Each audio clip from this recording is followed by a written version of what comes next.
Kviečiu Jūs melstis su Dievo žodžiu ir šiandieną melsime su Morkaus Evangelijos 9 skyriaus tekstu nuo 38 iki 40 eilutės. Dabar Jums ir perskaitysiu. Jonas jam tarė: Mokytojau, mes matėme vieną tokį, kuris nevaikščioja su mumis, bet tavo vardu išvarinėja demonus. Mes jam draudėme, nes jis nepanoro eiti su mumis. Jėzus atsakė: Nedrauskite jam.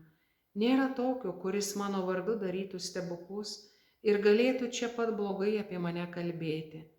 Kas ne prieš mus, tas už mus.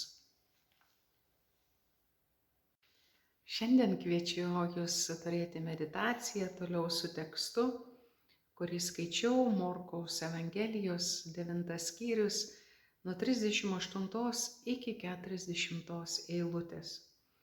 Taigi, čia Jėzus sako mokiniams, kurie aptarinėja vieną žmogų, kuris nevaikščioja su jais, bet jo Jėzaus vardu išvarinėja demonus. Ir Jėzus atsako: Nedrauskite. Ir čia galima įžvelgti pavydo gyslelę, kad iš tikrųjų kažkas daro gerą, tačiau nėra kartu su jais. Taigi tikrasis mokinys yra tas, kuris džiaugiasi visų gėrių. O egoistas nesidžiaugia gėriu, džiaugiasi tik savo turtu. Ir kito turtas jam kelia skausmą. Jis yra pavydo auka, egoizmo sūnus ir išdidumo tėvas. O išdidumas gyvenimą paverčia pragaru, nes sukelia skausmą proporcingą gėriui, kol tampa begaliniu skausmu, begalinio gėrio akivaizdoje. Ir galiausiai tokiu kartėliu, kuris virsta pykčiu. Negaliu džiaugtis kito gėriu, negaliu džiaugtis kito sėkme, negaliu džiaugtis kito darbo vaisiais. Tačiau kodėl? Nes atitrūkęs mano ryšys nuo dukteriško, sūniško santykių su Dievu kaip tėvu. Ir tuomet, kada jis yra gyvas ir nuolat puoselėjimas, aš esu tvirtas, aš esu pilnavertis ir nėra mažesnių ar didesnių dovanų, tiesiog yra mažesnės, didesnės atsakomybės. Ir aš esu laisvas, nes aš esu pilnas Dievo meilės ir iš kurios aš išgyvenu visą pašaukimą, taip pat savo talentus ir kito. Ir laisva širdimi aš galiu džiaugtis, galiu laisva širdimi švęsti kito pergalės ir kito džiaugsmus.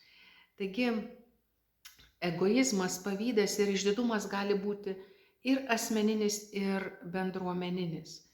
Taigi, pastarasis daug žalingesnis. Jis toks makroskopinis, kad atskiras individas jau net nepastebi ir gali toliau gyventi pasišventęs, tarnaudamas ir nuolankus savajam mes, kaip banditas savo grupuotei.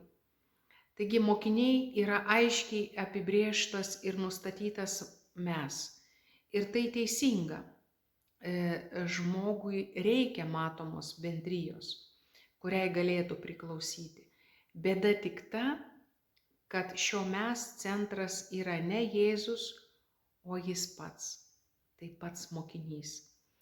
Turime bendruomenę, kuri didesniu mastu daro tai, ko kiekvienas atsižadėjo kaip atskiras individas.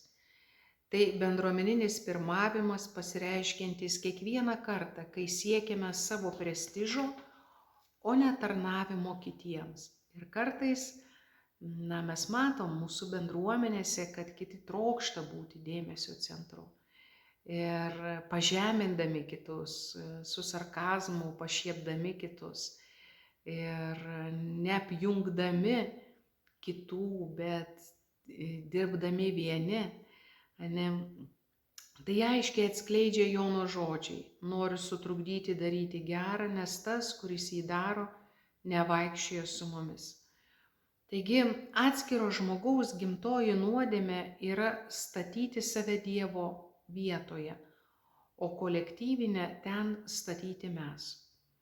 Taigi mokiniai norėtų, kad juos sektų.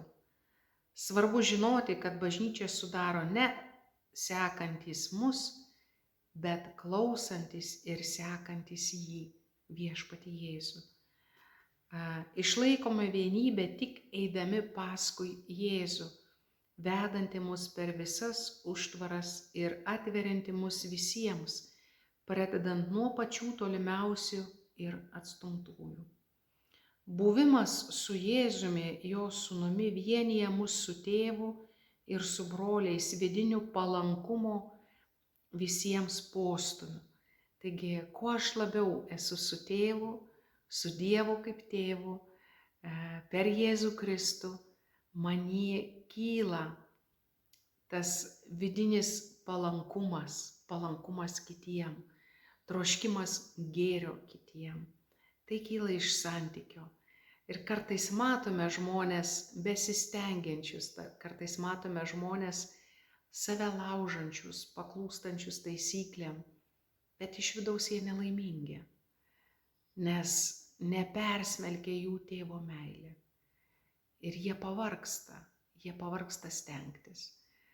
Taip, reikia pastangos, taip, pastangai turi vadovauti vertybės, šiuo atveju dorybės, tačiau jos kyla iš šaltinio, iš dieviško šaltinio. Tai Jėzaus vardu bažnyčia apglėbia visus ir neatstumia ne vieno.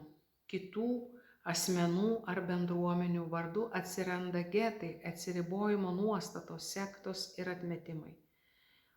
Taigi Jėzus kviečia mus turėti vieną širdį, būti viena, kaip jis su tėvu, taip ir mes esame pašaukti būti viena su juo.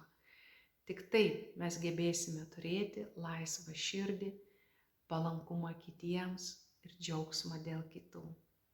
Tie Viešpats dovanoja mums šią dieviškos meilės patirtį ir atsiverkime jai, kuri išlaisvina širdį iš mūsų centriškumo, bendruomenės centriškumo ir dovanoja mums palankę širdį kito gėriui.